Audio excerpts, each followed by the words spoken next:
Abu Kiban makna qiyamuhu binafsih.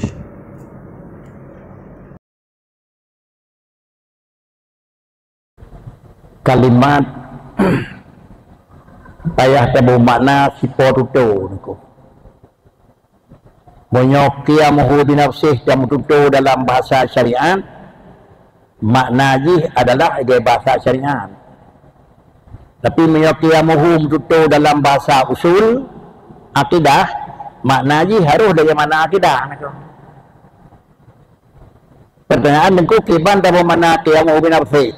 Makna menurut akidah atau makna menurut syariat niku? Pertama secara syariat, pertama secara etika untuk implementasi pada di rumah syariat. Menurut secara syariat qiyamuhu binafsih hana payah agama. Hana payah dungkan, hana payah umat cepat. Jadi secara syariat niku bahasanya.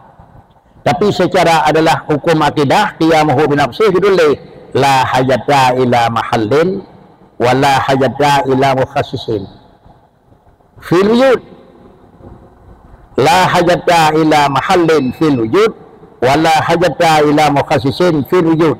Allah na Tuhan hana mahajat so pegat, na Tuhan hana mahajat dari pujian. Itulah qiyamuhu niku. Kan qiyamuhu binafsih Tuhan teluk nedang rumah na payah rumah tepu pi. Nyok kalau kenyan lebih yang dalam kitab sa. Qiyamuhu binafsih ditulis ai dia mana la hajata ila mahallin wala hajata ila mukhassisin. Yang maksud dengan mahallin ai la hajata ila zatin ghaira zatih. Hana mahajat bahan. Pegat timpan mahajat tepung. Kemudian pegat berain dedai, pegat keberlekan. Kena pegat tameh mahajat kesemen ke bersawah. Nah bahan. Allah Ta'ala na putra bahan. La hajata ila mahallin. Hana pun le bahan. Kau hana pun le badang nangko. Hana pun le langit. Nyanyi tapi yang kena pegahnya keinginan anak nangko. Jadi sama dengan adalah la hajata ila mahallin itu tentang hai wujud Allah. Karena Allah hana mahajat ke gau bak watena. Maka Allah yang kana sagai hana mahajat ke gau.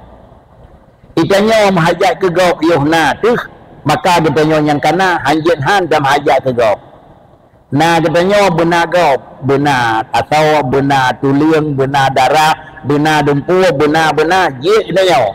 Menyo hana mususun atanya hana urang nangko. Urang na atau bek tuliang bek temputan ti jiba urang laule dah tegai. Penyoka keun urang mahajat ke gau. Berhubung baru jid ke gau mahajat nafiat macam bahan mintinen maka dia lejek kurang mahajat ke gau hanjat du atas angin nangko. Mana kata obat du hanjat. Hanjat tedu atas tempat mana kursi. Sama dengan kita nyawa ngai kursi gau. Pakan perlu ke gau antas lehna tu karena bakna mahajat ke gau. Allah Taala wujud Allah hana perlu ke gau. Jinau na Tuhan na hana mahajat ke gau. Menyobat aku Tuhan na hana mahajat ke gau.